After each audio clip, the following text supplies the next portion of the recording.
sea, somewhere waiting for me. My lover stands on golden sand and watches the ships that go sailing. Bioshock. Right place, right time, wrong guy. Part 1. The best laid plans. It was simple, really.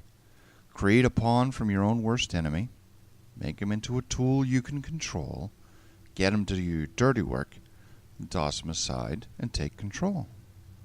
All you need to do is put him where he'll do what comes naturally. Survive. Problem is, engineering plane crashes you can survive isn't exactly what you'd call an exact science.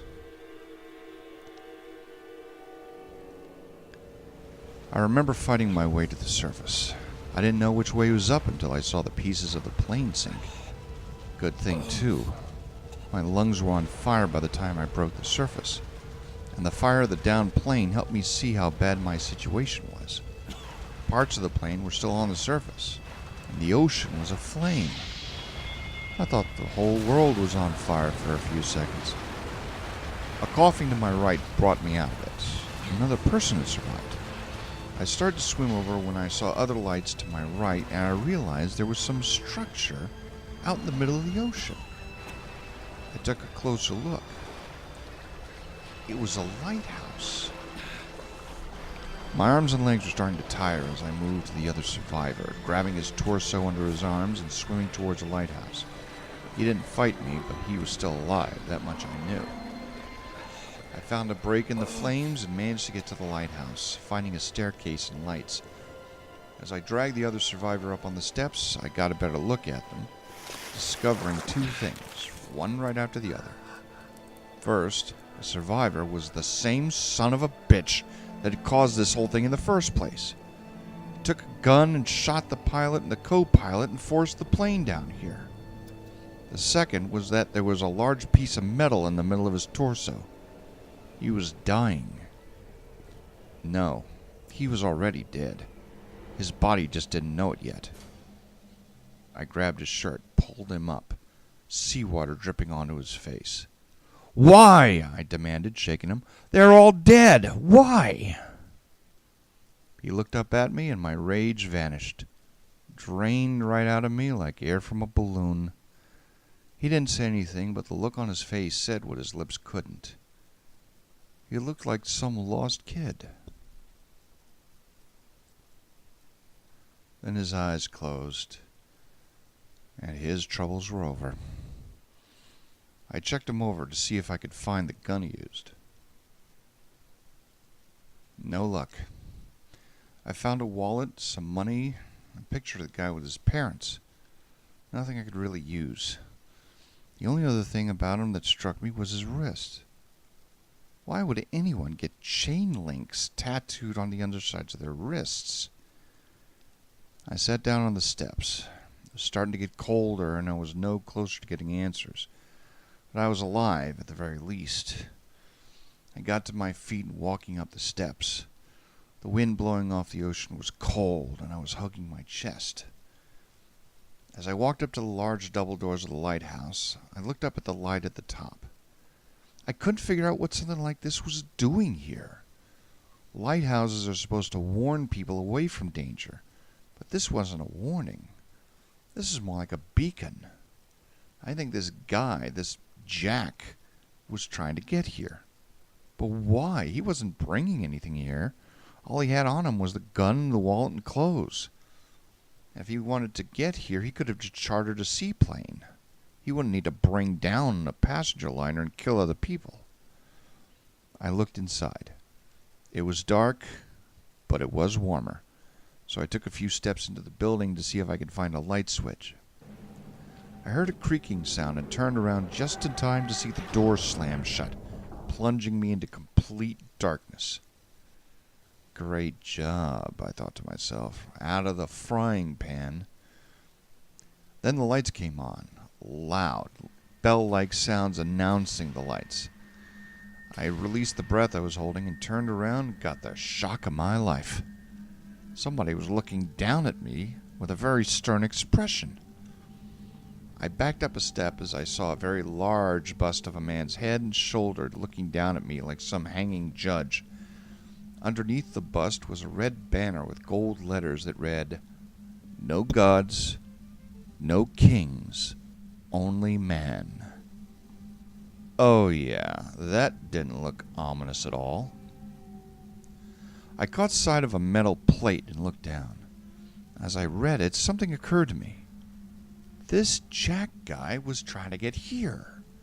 And since I don't think he was trying to kill himself, that means someone built this place for a reason. And that means support.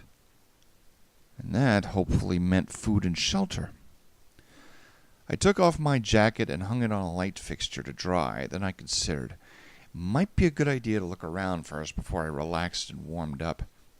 I saw a set of stairs going down and I followed them, hearing my shoes squish as I went down the steps.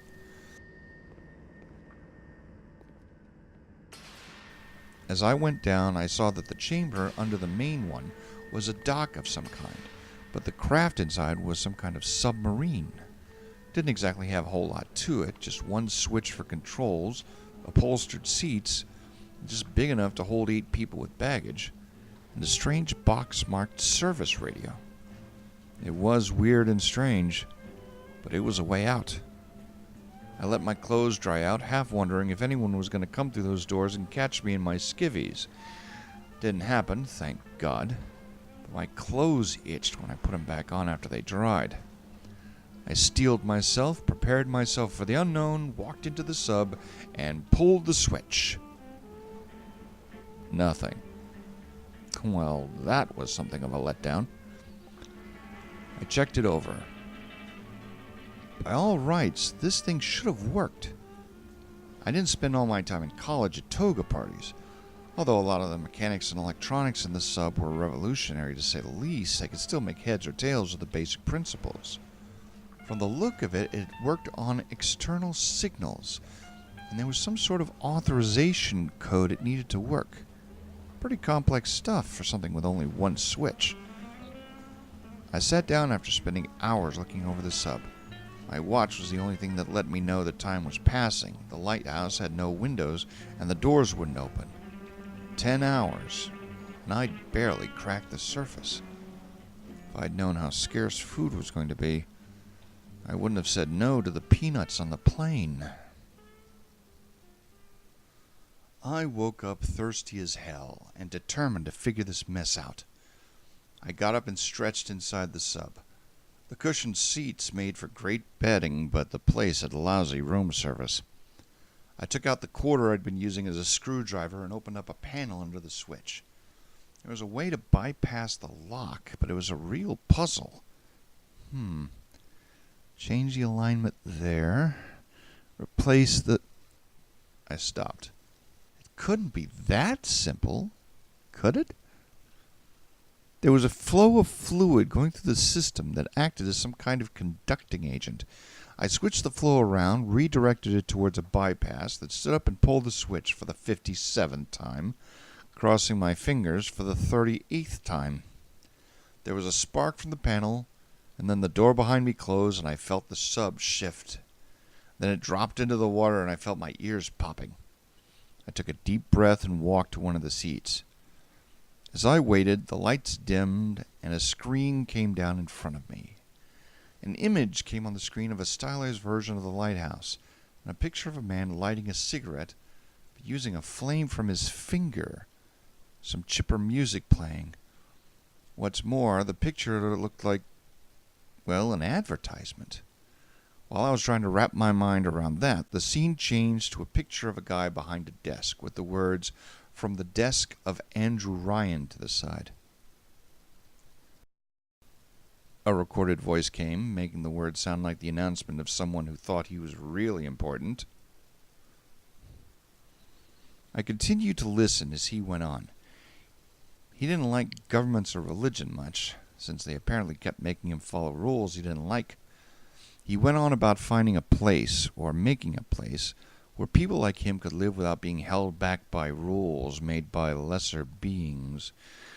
I started feeling a chill creep up my spine as he talked about not being held back by morality. I grew up going to church every Sunday, and the idea that about somebody who thought the Holy Trinity was art, science, and industry struck me as a very bad idea. Then the screen rose, and that's when I really knew I was no longer on the map. Through the window of the door, I could see what looked like a city, with skyscrapers and everything, but underwater. It probably looked like a rube as I watched a whale, swim between buildings, schools of fish. And that's when I heard other voices on the radio. New voices talking about the sub, only they called it a bathysphere, and something about splicers coming. As I watched the bathysphere heading towards a dock of some kind, I saw it pass through a series of signs that read, Burma Shave style, "All good things of this earth flow into the city." Only as the word city lit up, the Y in it shorted out and fell off the sign. Real comforting. I was starting to think I was better off locked in that lighthouse. As the bathysphere rose, I tried to see what was going on, but the room I was rising into was dark. I could barely make out details, but what I was seeing made me glad I couldn't see everything. Some woman with gaff hooks in her hands was eviscerating some guy right in front of me. After dropping the poor guy into the water, she turned to look at me. I backed up, counting my blessings. I was inside a metal sphere. What was she going to do? Force her way in with a couple of hooks? Then she leaped up on top of the bathysphere. I backed up as noises came from all around the craft, horrible clanging and shrieking noises, and then I saw tears in the metal and crimps in the plates. How the hell was a single woman with metal hooks able to peel this bathysphere like an orange? I was getting ready to need some new pants when the noises stopped, and that maniac leaped to the dock in front of the sub, then leaped away into the darkness. I realized that I was hyperventilating, and forced myself to calm down. "Now, would you kindly pick up that service radio?" came one of the new voices. I figured any help was better than none, and I grabbed the radio. Who is this? "I don't know how you survived that plane crash, but I've never been one to question Providence. I'm Atlas, and I aim to keep you alive. Now keep on moving. We're going to have to get you to higher ground." The door in front of me opened, and I suddenly realized how vulnerable I was in this place. "Take a deep breath and step out of the bathysphere. I won't leave you twisting in the wind," Atlas reassured me. As I stepped out, I got the feeling that whoever this Atlas guy was, he knew I was here, and he could probably see me. I thought about calling out, but the more I looked around, the more I figured that calling attention to myself was a bad idea. The chamber I was in now was huge, with other docks and pilot luggage nearby, as well as protest signs. "Ryan doesn't own us," caught my eye. Looks like Ryan isn't exactly the godsend he thinks he is. The area I was in now looked like a major terminal. Their bathyspheres must have preset routes with conductors running them like trains. However, the scheduling boards all showed the bathysphere travel had been cut off. The area also showed severe disrepair, crumbling supports, and vandalism. This can in no possible way be a good thing. "Now we're going to need to draw out of hiding, but you're going to have to trust me," Atlas said carefully. I took a deep breath and walked closer. Then a sudden shriek got my attention, and I got a better look at the woman who'd torn up the bathysphere. And when I did, I wish I hadn't. The woman was wearing some sort of striped jumpsuit, but her face was horribly misshapen, the skin bulging on one side. The snarl in her face didn't improve her look any. She took a step forward, then a bright light illuminated her, startling her and giving me a better look. There were lesions on her skin and discolored areas. She looked like her body had decided to declare war on itself. "How'd you like that, sister?" Alice crowed as a helicopter-like contraption came out from behind me, and I dove for cover as I heard machine gun fire. I looked up as the machine fired upon the woman, chasing her up into the darkness. Now, would you kindly find a crowbar or something? Bloody splicers sealed Johnny in before they... Goddamn splicers. So that was a splicer. Splicer must be slang for a crazy, whacked-out fugitive from a monster flick. Imagine the joy of discovery, compounded by the knowledge that there was more than one of these things around. Listen, Atlas, I need you to tell me what's going on, I said into the radio as I looked around for something I could use as a weapon. Long story, boyo. I'll tell you what I can. There's something in his voice. Something he wasn't telling me. I didn't let slip I'd guessed that, since even a half-truth was better than nothing at all. I found a wrench and swung it. Oh, yes, this would do nicely. What's your name? Atlas asked. The name's Mark. Silence at the other end. Where are you from, Mark? California. Just graduated from college a few years back. Was on my way back from a job in Europe when some nut job hijacked the plane and forced it down. More silence. What happened to him? He asked, his voice trying to sound nonchalant. Died in the crash. Flipped out halfway, shot the pilot and the co-pilot. Shook my head. Poor bastard. More silence. As soon as I heard that, I knew that this guy knew about Jack. The whole thing had been planned. However, the why was still a mystery. If this guy was willing to kill a plane-load of people just to get Jack here, he'd leave me twisting in the wind despite his assurances, if he thought for a moment that I was onto him. And I wanted out of this half-crazed Atlantis. Look, Atlas, I have no idea what's going on. I'm going to trust you, but I need to rely on you. You're the only friends I got down here, I asked, letting some of the fear I was feeling creep into my voice. Not hard to do, considering my situation. I had to control it, though, and I had to convince Atlas that I trusted him without question. It's gonna be alright, Mark, but I need you to help me. Listen, I've got a family. I need to get them out of here, but the splicers have cut me off from them. If you can reach them in Neptune's bounty, then maybe, just maybe. I know you must feel like the unluckiest man in the world right now, but you're the only hope I'll have ever seeing my wife and child again. Go to Neptune's bounty. Find my family. Please. The hook. There it was. You help me survive down here, I'll do whatever you say, I said quickly, hoping he'd read desperation instead of just garden variety trust. I looked at the rubble and used the wrench to knock it away so I could crawl through, barely dodging a burning sofa as I went up the stairs. As I dodged it, I suddenly heard a voice from above. I didn't mean to hurt anyone. I looked up and jumped back, nearly losing my footing on the steps as a man with a bandaged head came from right around the corner. He moved in on me. I couldn't tell if he was truly angry or not. His face was losing its firmness and was hanging off his head like a latex mask. I didn't have a chance or a choice. God forgive me, it was either him or me. I just swung that wrench as hard as I could. I hit him in the head and thought he'd fall, but he just shrugged it off and kept right on coming with that pipe, trying to bury it in my skull. I had to hit him 4 more times before he'd fall and stop getting up.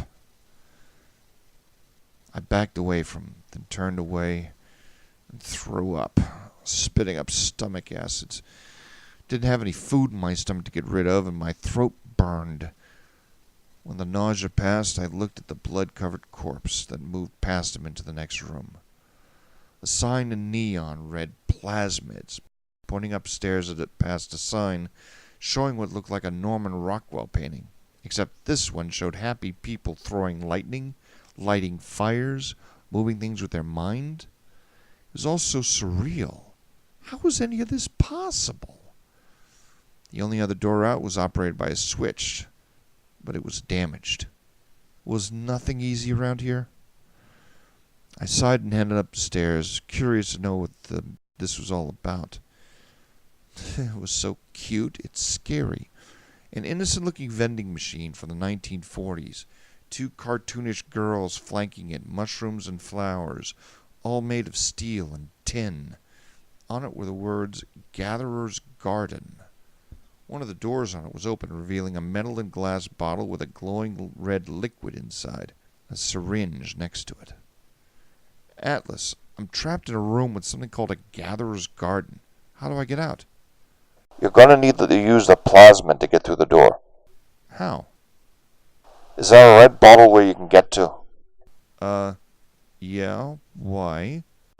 Use a syringe and inject yourself with the stuff inside. Say again? Trust me. And there it was.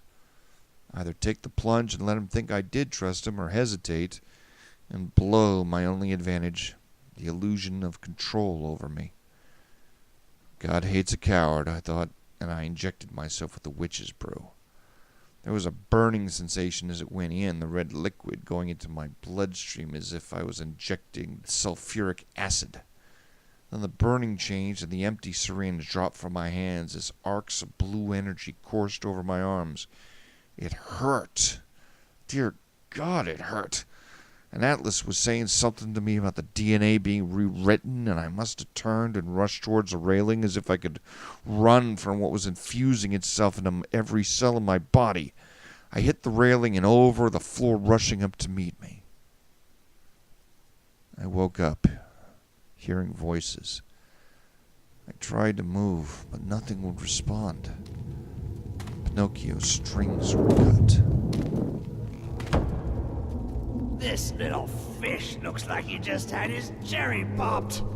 Wonder if he's still got some Adam on. I had to get up. I don't know what they wanted, but from the blood caking their clothes, I don't think they're going to be satisfied with going through my pockets. I had to get up, but my body wouldn't work. If my body had been allowed to, I'd be shaking like a leaf in a hurricane. I heard something else then. A faraway sound like a long groan. I don't know what made it, but whatever it was, it made one of them spin around as if he'd been caught with his hand in the cookie jar. Let's buck wig. You're a wig chopper. This little fish ain't worth towing it with no big daddy. Yellow, always have been. You'll be no better off with a metal daddy, little fish. See you floating on my... And he took off after his friend. All I could do was lay there, wondering why he was wearing a cat mask. I felt something closer. Great clanking footsteps. If I could have held my breath, I would have. All I could do was lay there, eyes open, waiting as I saw a giant foot come into view, as well as a huge cone, reached like a corkscrew. And, oh my God, it was a drill! When my vision cleared the next time, I saw the dress, legs, and bare feet of a girl. She couldn't have been older than 7. I tried to turn my head to get a better look, but my body's muscles refused to respond. Look, Mr. Bubbles, it's an angel. I can see light coming from his belly. I exerted every ounce of control I could gather, and only succeeded in shifting my body an inch or so. Wait a minute, he's still breathing. She saw me. She heard me. Thank God. I managed to strangle the... Help me. Her next words chilled me to my very core. It's all right. I know he'll be an angel soon.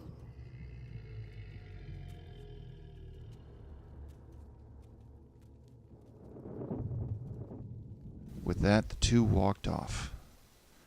I managed to turn my head to watch them go. She was skipping. I closed my eyes again. I have no idea how long I was out this time, but I found strength returning to my body, and I got to my feet looking around frantically. You alright, boyo? First time plasmid's a real kick from a mule. But there's nothing like a fistful of lightning now, is there? I looked at my hands. My right hand looked normal enough, but my left, there was electricity coursing around it like my hands were a Jacob's ladder. How do I use it? Use your hand, hold it out to whatever you want to shock, and then think about pushing the charge out through your palm. I tried it, and it worked too well, hitting the floor and licking at my feet, making them tingle. I jumped back, and then I looked at my hand again. I suddenly felt tired, drained. I must have some internal battery that I draw the power from. And I suddenly realized what that meant. This energy was finite. How do I, recharge? You use Eve. Blue glowing hypos. That'll fill you up right. If I run out of Eve? Then getting out of here alive becomes a lot less likely. Alright, good survival tip, thanks. Feeling the charge, stress testing the nerve endings of my feet told me that even though I had the means to channel Mjolnir, didn't make me immune to the effects of being on the receiving end of such a blast.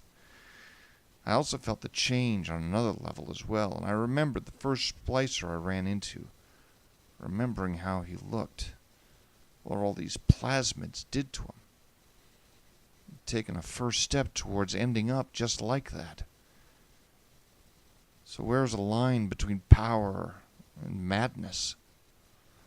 I'd seen one of my dorm mates turn into a junkie back in college. At some point he said to me, I can control it, I'm not going to let it control me, I can stop any time I want. I had become disgusted at what he'd become, felt superior because I told myself I'll never be someone like that. Now I was looking at the fresh puncture wound in my arm, which was already healing up. I felt the power in my veins, already looking forward to using it again. All it cost me was a little bit of my soul. How much of that was I going to have left by the time I got out of here? Now, to get out of there, you need to shock the door switch, and that'll let you out of the room. I shook my head as Atlas spoke, remembering the first rule of Rapture. Survive now, think later. I fired off a charge at the door nearby, delighted to see it cause the door to open, revealing a tunnel beyond made of metal and glass, or something like it that made it easier to see the ocean around me without having to worry about little things like crush depth. Despite my misgivings about the plasmid, I was beginning to envision useful applications for this. I walked through the door, and then I felt a shudder, and I turned to my left. It was the tail section of the plane. Freed from the rest of the fuselage, it had sunk to the bottom, coming to rest on an outcropping of rock just overlooking the tunnel I just entered. The construction of the transparent walls were well made. I could see the tail sections teetering on the edge of the rock, then slide off and fall, moving like a guided missile directly toward the tunnel and smash into the side, and the ocean began to rush in to fill the void. I felt the freezing cold of the water, the shock of it nearly causing me to pause, and I realized that he who hesitates is fish food. I ran forward, my teeth starting to chatter as I found myself in the tail section again, looking out the red exit sign on the right of the hatch as I waded through the water and out the other side, heading down the tunnel. I heard the cracking of the glass over my head, and panic gave strength to my legs and speed to my body as I ran past one overworked pressure door to another one that opened for me at the far end. I ran inside, collapsing as the door behind me closed and sealed shut. I looked up at the door behind me to see the words "Airlock Active." I felt the cold threaten to rob me of my strength, and I forced myself to get up, seeing frost forming on my legs. I beat the cold off, getting to my feet. I had to stay active, stay warm, or my heart would fail as cold blood rushed into it. As I got up, I heard a scraping sound and someone rushed past my vision. I was wrong. He who hesitates is not fish food. He who hesitates is fucked.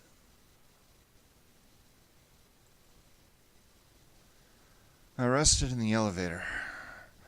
From there, I had a wonderful view of some of the architecture of Rapture, including banners and a large sculpture of something called the Great Chain. I just killed 2 splicers, overloading their nervous systems with the electrobolt and then beating them with the wrench. I kept telling myself that it was okay. If I hadn't killed them, they most certainly would have killed me. That made it acceptable, but it was a far cry from being okay. I listened to Atlas over the radio. He said that he was on the other side in a war between the elite of Rapture versus the overlooked and oppressed poor. He told me about his wife, Maura, and his son, Patrick, how he didn't want to fight the war anymore. He just wanted to leave Rapture with them. I couldn't blame him for that. I've only been in Rapture about an hour, and already I wanted nothing more to do with the place. But suspecting what I knew about him and that poor bastard who died trying to crash a plane in just the right place, things were not adding up. This was a sob story, made to tug at the old heartstrings. But I couldn't let him think that I'd suspected. Atlas, I promise I'll get to Neptune's bounty, but you've got to help me out here. Aye. I could hear it in his voice. I'd sold him on the idea of helping to keep me alive at least long enough, hopefully, to find out the all-important answer to the question, why? But I knew that someone willing to kill a whole plane load of people just to get his Confederate from point A to point B was not going to trust me much either, and I knew he figured on throwing me to the wolves as soon as it became clear that I was no longer useful. What's more, he was watching me somehow. Not surprising. Any place capable of creating security contraptions like the ones that chased that splicer away obviously had the means to create some sort of security cameras as well. That meant that they were using some sort of recognition algorithm, a kind of identify friend or foe system. And that meant I needed to find a way to make this place recognize me as a citizen. I thought about bringing it up to Atlas, but I changed my mind on that. Atlas knew this place better than I did, and if he's as smart as I think he is, he's already working on the problem. I needed to let him think he was in control and that he was smarter than me. If I asked him how he would fix things, he might start thinking that I might be smart enough to figure him out, and the deus ex machina that he supplied me with would be gone faster than you can say, "Sorry, boyo." The elevator stopped and I walked out, hearing a woman's voice off to my right. I moved closer and saw a shadow of a woman standing over a baby carriage, singing a variation of Hush Little Baby that I hadn't heard before. Then hearing her begin to sob, confused, talking to her baby as if it wasn't even there, and somehow was. I wondered what I'd do to get past a splicer with an actual child until I took a closer look in the carriage.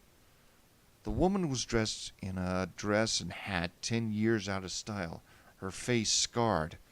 She looked every bit the grieving mother, except she wasn't touching a child, or even the corpse of a child, as I'd feared. She was caressing a gun, a revolver.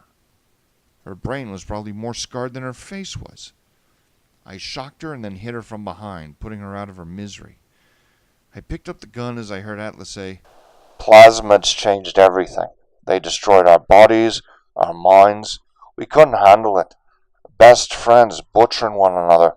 Babies strangled in cribs. The whole city went to hell. As he talked, I began to go over the things I'd picked up. Scavenging from the dead splicers in the area around me resulted in finding those blue hypos Atlas told me about, as well as white and red tins, first aid kits that came with some sort of gel, a syringe, and a pad of some kind. The directions instructed me to squeeze the gel on my body, and as I applied the gel, I saw the burns and bruises I'd suffered fade away to nothing. It was a miracle, pure and simple.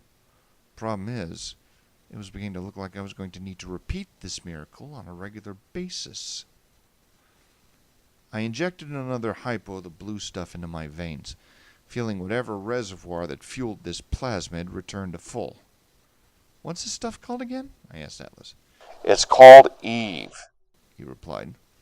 He sounded a bit preoccupied. "Adam? Eve?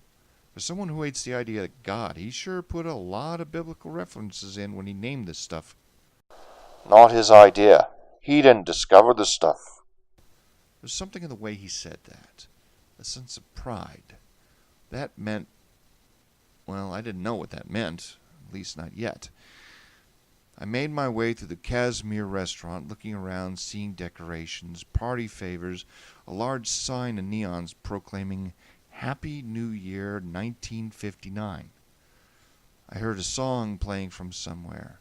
I think it was by... I thought about it for a few moments, trying to remember the group. Then I suddenly realized I was in hostile territory, populated by hostile psychotic superhumans, run by a guy who didn't believe in God or government. Somehow, trying to remember a music group seemed like one of those things better considered once I got out of here and made it to sea level. I encountered 3 more splicers. 2 of them were apparently man and wife, fighting over who would get whatever atom they'd had, and then decided to take out their aggressions on me as soon as the husband noticed me. That'll teach me to get involved in a domestic dispute. The 3rd was a woman wearing some sort of striped jumpsuit.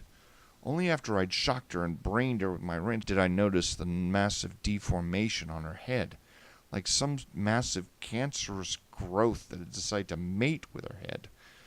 The entire left side was this mass of fleshy lesions. I had to stop for a minute. The worst part was, the bigger shock wasn't this poor woman's appearance. The bigger shock was how much I enjoyed using the electroblast. I sat down, holding my head. The plasmid apparently backed off when I used my hands to touch my own body, which gave me a huge sense of relief. Last thing I wanted to do was take a piss and find out how well urine conducted electricity. The more I used this plasmid, the more I wanted to feel its power. With it, I wasn't just a human being anymore. I was Thor. I was Zeus. I was... No. I was suddenly reminded of a book, Alice in Wonderland. A scene came up when Alice complained, "But I don't want to go among mad people." The Cheshire Cat said, without remorse, "Oh, you can't help that. We're all mad down here." I mentally shook myself. I am not going to go crazy, I said to myself in a low whisper. I'm only going to use what I need to survive long enough to get out of here. That's it. That's all. Boyo, you alright? Atlas said. No, but I'll manage. I stood up. Good, 'cause you need to see what's in the next room. It's important. I nodded, heading through the hole in the bathroom to an area overlooking what appeared to be a small stage. Would you kindly lower your weapon for a minute? Now's not the time to be looking hostile. I lowered the wrench and moved over the stage using the framework holding up the stage lights. As I did, I saw another one of those creepy little girls, dressed in a dirty little dress. She was singing and jabbing a corpse with something that looked like an unhealthy melding of a syringe, a gas station nozzle, and a baby bottle. Atlas described her as a little sister, a harmless child turned into a monster for the sole purpose of gathering Adam. As I moved down the stairs nearby, I saw the doors open through the reinforced window and saw another splicer enter the room. I knew these splicers wanted Adam, and if this girl thing was a gatherer... I went to the window, looking for a means to get in and take the splicer out. He'd rip her into pieces to get the Adam he wanted. I wanted to scream at her, tell her to run, but as it turned out, I never needed to worry. She let out an ear-piercing scream and an answering bellow was heard from above. I looked up to see a massive humanoid drop down, dressed in something like a deep diving suit, only this thing was a Hulk. It had a bulbous head with small lights all over it, currently blazing red, with a drill for a right arm. The splicer started firing his pistol at the thing, but he might as well have used spitballs to stop a runaway freight train. The creature ignored the bullets, smacking into the splicer, crushing him against the back wall, and then ramming the spinning drill to his midsection. As if that wasn't bad enough, it grabbed the splicer's head and slammed it against the reinforced glass, breaking through on the third hit. The splicer's body hung halfway through the glass as the monster turned back to the little girl, reaching out a hand as the little sister smiled and took the hand, happily walking away with it. What the hell? That's the Big Daddy. She gathers the atom, he keeps us safe. Atlas answered. Now, would you kindly find a pneumo? Why? I've got something here that'll keep you from getting cut down by the first security bot you see. Is it something I'm going to need to inject? Yeah, just find a pneumo. Once you get there, I'll send it your way. Well, what's it do? It's a gene tonic called Sport Boost. It'll make you stronger and faster, but more importantly, it contains atom from another person. Once it rewrites your genetics, it'll mark you as someone who belongs here. It won't keep you from being attacked by splices or invisible to Andrew Ryan's eyes and ears, but it'll keep you from being casually gunned down. I nodded, but I was instantly suspicious. What if it was more than that? Did he suspect me? Would the plasmid enable him to take control of me, or worse, give him the means to kill me with a word? What could he do with a plasmid or gene tonic? What couldn't he do? I looked around from the inside of the Footlight Theater, wondering if I wouldn't be better off just waiting here. It would be easy. Just wait here for the next splicer to come along, and I shook my head. No, no, no, no. Whatever happened, I was not going to die like some whimpering animal in the dark. I was not going to curl up and die. I was getting out of this whacked-out excuse for Atlantis, and I was going to leave it behind. Or die trying. To be continued on Part 2.